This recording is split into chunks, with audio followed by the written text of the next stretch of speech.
चलिए बच्चों, क्लास 10 का भारतीय भवन का मैथ है, ठीक है ना। क्वेश्चन, एक मिनट, अभी तो नियामक ज्यामिति चल रहा है। नियामक ज्यामिति का क्वेश्चन नंबर 16 तक मैंने हल करके पिछले वीडियो में अपलोड कर दिया हूँ। क्वेश्चन नंबर 17 के पास चलते हैं।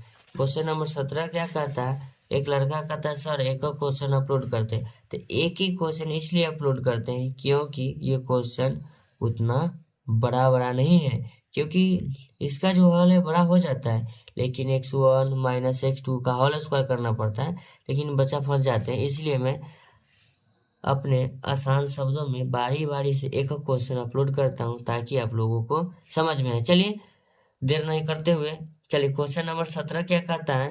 कहता है सिद्ध कीजिए कि 3,4 8,-6 और 13,9 एक समकोण समद्विबाहु त्रिभुज के शीर्ष है। यह भी दिखाए कि इसका कर्ण की लंबाई 5√10 इकाइयाँ होनी चाहिए। चलिए क्वेश्चन नंबर 17 को आप लोग नोट डाउन करिएगा, क्योंकि क्वेश्चन नंबर 17 हम यहाँ पर सॉल्व करने जा रहे हैं। तो क्वेश्चन नंबर 17 क्या कहता है? क्वेश्चन नंबर 17 हमने लिख डाला। चलिए हमको समकोण त्रिभुज भी बना के इसे हमको सिद्ध करना है ना। चलिए सबसे पहले एक समकोण त्रिभुज आता है कि नहीं, चलिए मैं इसे पहले ही कायदा बना लेते हैं।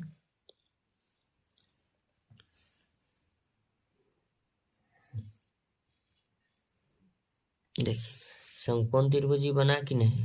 जब ये समकोण त्रिभुज बन गया तो इसका नाम हम दे देते ए, इसका नाम बी, इसका नाम सी। तो चलिए ए बी सी दे दिया हूँ मैंने इसका नाम। तो सबसे पहले ए का मान लिखेंगे, क्या चीज, 3,4। चलिए बी का जो मान है हम लिख लेते हैं 8,-6 और सी का मान लिख लेते हैं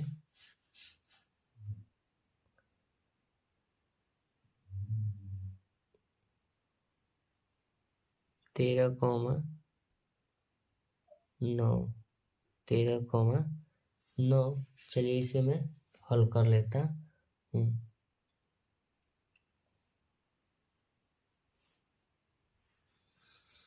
तो लिखेंगे ए बी बराबर, तो ए का मान होगा 3, क्या लिखेंगे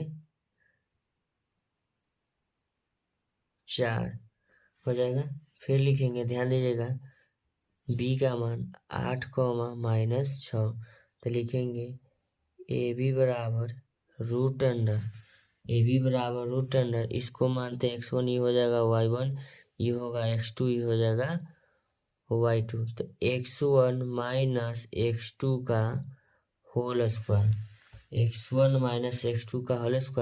प्लस y1 माइनस y2 का होल स्क्वायर। तो लिखेंगे ए बी बराबर रूट अंडर x1 का मान कितना है 3 माइनस x2 का मान 8, इसका होल स्क्वायर। फिर लिखेंगे प्लस, क्या लिखेंगे, प्लस y1 का मान है 4, फिर लिखेंगे माइनस y2 का मान कितना है, माइनस में 6 है, माइनस से सूत्र वाला हुआ, इसका अब क्या लिखेंगे, होल स्क्वायर। तो लिखेंगे ए बी बराबर, क्या लिखेंगे, ए बी बराबर रूट अंडर, क्या लिखेंगे, रूट अंडर, ध्यान दीजिएगा आप लोग, 5 लिख लेते हैं माइनस में, 5 का स्क्वायर, प्लस फिर लिखते हैं 4 माइनस माइनस प्लस 6 का होल स्क्वायर। तो लिखेंगे ए बी बराबर रूट अंडर, ध्यान दीजिएगा, 5 का स्क्वायर 25 प्लस 6 4 10 का स्क्वायर, यहाँ लिखेंगे ए बी बराबर रूट अंडर 25 प्लस 10 का स्क्वायर 100। तो ए बी बराबर रूट अंडर 125, ए बी बराबर 125। उसके बाद लिखेंगे ए बी हो गया। चलिए अब लिखते हैं बी सी। तो लिखेंगे बी सी बराबर, ध्यान दीजिएगा आप लोग, 8 माइनस 6, फिर लिखेंगे 13,9। तो लिखेंगे बी सी बराबर, इसको x1 y1 x2 y2, root under लिखेंगे x1 माइनस x2 का whole square plus y1 minus y2 का होल स्क्वायर। लिखेंगे BC बराबर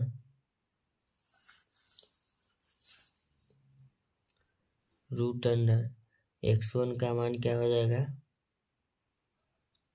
8 माइनस 13 प्लस लिखेंगे y1 का मान -6 माइनस y2 का मान 9।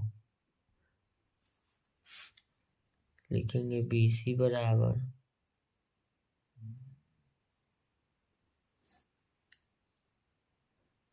-5 का स्क्वायर प्लस 9 और 6 15। लिखेंगे BC बराबर क्या लिखेंगे BC बराबर 5 के स्क्वायर 25 15 के स्क्वायर 225। तो लिखेंगे BC बराबर क्या लिखेंगे BC बराबर 250। क्या हो गया 250। तो BC बराबर ये 250 हो गया। तो इसको हम लिखेंगे BC बराबर 250। चलिए सबको रूटे में ही मान लेते हैं, बाद में आसानी होगा। BC हो गया। अब लिखते हैं AC। क्या लिखेंगे AC बराबर 3,4। क्या लिखेंगे 3,4। तब यहाँ ध्यान दीजिएगा बच्चों 3,4 फिर क्या लिखेंगे 3,4 और 13,9। तो लिखेंगे x1 y1 x2 y2। AC बराबर लिखेंगे रूट अंडर ध्यान दीजिएगा x1 माइनस x2 का whole square plus y1 minus y2 का होल स्क्वायर। तो AC बराबर 3 माइनस x2 का मान 13 के होल स्क्वायर प्लस y1 का मान है 4। फिर लिखेंगे माइनस y2 का मान कितना है फिर से 4 का होल स्क्वायर। फिर लिखेंगे यहाँ ध्यान दीजिएगा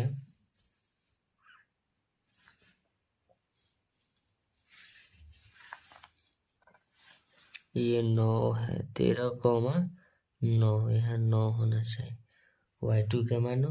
तो इसको लिखेंगे AC बराबर रूट अंडर -10 के स्क्वायर प्लस -5 के स्क्वायर। तो लिखेंगे AC बराबर रूट अंडर 100 प्लस 5 का स्क्वायर 25। तो यहाँ लिखेंगे ध्यान दीजिएगा AC बराबर क्या लिखेंगे AC बराबर रूट अंडर 125। तो आप ध्यान दीजिएगा एक चीज समझा रहे हैं।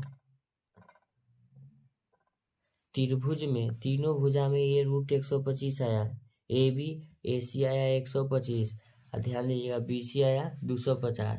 तो 250 जो आया तो त्रिभुज में सबसे बड़ी भुजा कर्ण, तो कर्ण की लंबाई हमको क्या मान लेना होगा 250। क्योंकि जब त्रिभुज दिया हुआ था त्रिभुज के तीनों भुजा में सबसे बड़ी भुजा क्या होता है समकोण त्रिभुज में कर्ण। तो मेरा जो कर्ण होगा कर्ण की जो लंबाई होगा इनमें 250 मानना होगा। त्रिभुज तो मैंने ऐसा ही मान लिया लेकिन यहाँ डिपेंड करता है भुजा पर। तो भुजा सबसे बड़ी किसका आया है BC। तो BC बराबर कितना है रूट 250। 250 ज्यादा है ये रूट 125 रूट 125 क्या है कम है। तो इसको हमको साबित करना है कि ये कर्ण है कि नहीं। तो कर्ण बराबर हम सूत्र जानते हैं ना लंबा स्क्वायर प्लस आधार स्क्वायर। तो सबसे पहले लिखते हैं AB के स्क्वायर प्लस AC के स्क्वायर बराबर किसका स्क्वायर BC का स्क्वायर। क्या कि BC बराबर कितना है रूट अंडर 250।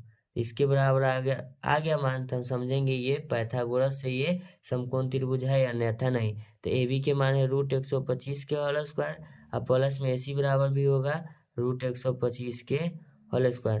तो यहाँ लिखेंगे स्क्वायर से रूट कट जाएगा तो हो जाएगा 125। फिर स्क्वायर से रूट कट जाएगा तो ये भी होगा 125। ये अभी इसका स्क्वायर करेंगे स्क्वायर ऊपर लिख लिए ना तो ये भी इसका स्क्वायर लिखेंगे तो कितना हो जाएगा 250। तो 125 हो जाएगा 250 बराबर 250, दोनों पट्टी क्या हो गया बराबर। तो दोनों तरफ जब बराबर हो गया तो कर्ण का जो मेरा मान है पाइथागोरस पर में पढ़े होंगे, पाइथागोरस पर में कहता है कर्ण का वर्ग अन्य दो भुजा के वर्गों के योग के बराबर होता है, तो वो क्या कहलाता है, थेल्स प्रमेय में जाएगा तो प्रमेय के अनुसार ये समकोण त्रिभुज हो जाएगा। तो लिखेंगे अतः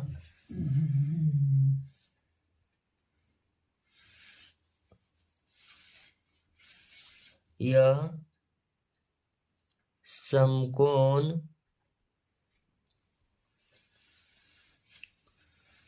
समद्विबाहु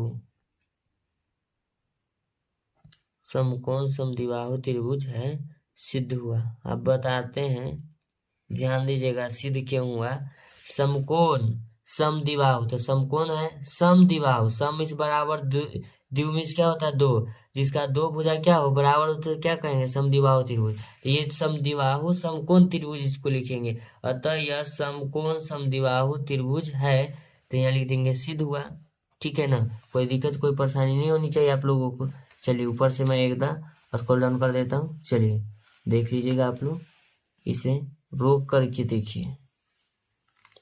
यहाँ AC का मान है, फिर से देखिएगा AC का जब मान निकाले हैं तो AC बराबर यहाँ लिख दिए √125, हम जोड़ के ले आए दोनों पट्टी, यानी कि दोनों तरफ 250 आ गया। तो ऐसे हम समझ गए कि पाइथागोरस प्रमेय इसमें लागू हो रहा है। अगर आपको मेरा बताया हुआ ये कंटेंट समझ में आता है तो चैनल को लाइक करिए, सब्सक्राइब करिए और शेयर करिए। लेकिन आपका एक लाइक मुझे मोटिवेट करता है फिर से अगले वीडियो को लेकर आने के लिए। चलिए धन्यवाद। चलिए क्वेश्चन नंबर 17 में हमें ये भी दिखाना है ना कि जो कर्ण है, ध्यान दीजिएगा क्वेश्चन नंबर 17 में इसका हमको कर्ण भी दिखाना है कि कर्ण की लंबाई 5√10 इकाइयाँ होनी चाहिए। हम तो सिद्ध कर दिए ना, अब हमको कर्ण भी दिखाना है कि 5√10 है। अगर आपको दिमाग होगा तो ये तो बता देंगे। कर्ण का जो मेरा लंबाई था, ध्यान दीजिएगा कर्ण का लंबाई AC नहीं था, BC क्या था BC। तो BC बराबर हमको ध्यान दीजिएगा BC बराबर हमको कितना आया था √250, कितना आया था √250। तो लिखेंगे BC बराबर √250 का मान देखिएगा 25 गुना क्या लिखेंगे 10, 25 दाया 250। तो लिखेंगे BC बराबर क्या लिखेंगे BC बराबर, यहाँ ध्यान दीजिएगा जब BC बराबर हम लिखने जाएंगे तो 5 क्या निकालेंगे 25 का 5 और रूट में क्या बच जाएगा 10, यह है ना BC। तो BC बराबर जो कर्ण की लंबाई सबसे बड़ा वाला हुआ 250, तो 250 का ही ना निकालेंगे। तो BC बराबर क्या आया कर्ण की लंबाई 5√10 इकाइयाँ, यही ना हमको लाना था। चलिए इसको हम लिख देंगे इकाइयाँ, ठीक है ना, ये भी प्रूव्ड हुआ। समकोण समद्विबाहु त्रिभुज भी प्रूव्ड हुआ है, ठीक है ना। चलिए ये क्वेश्चन नंबर 17 का ही है, देखिए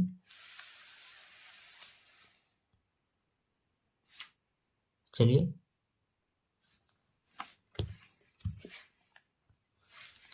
इस वीडियो को देखने के लिए धन्यवाद। अगर इस वीडियो से आपको समझ में आता है तो बहुत अच्छी सी बात है, ठीक है ना। ऐसा ही बने रहिए, ठीक है ना। ऐसा वीडियो पाने के लिए आप मेरे चैनल पर बने रहिए, ठीक है। डेली ऐसा ही वीडियो आपको मिलता रहेगा, ठीक है ना। Thank you so much.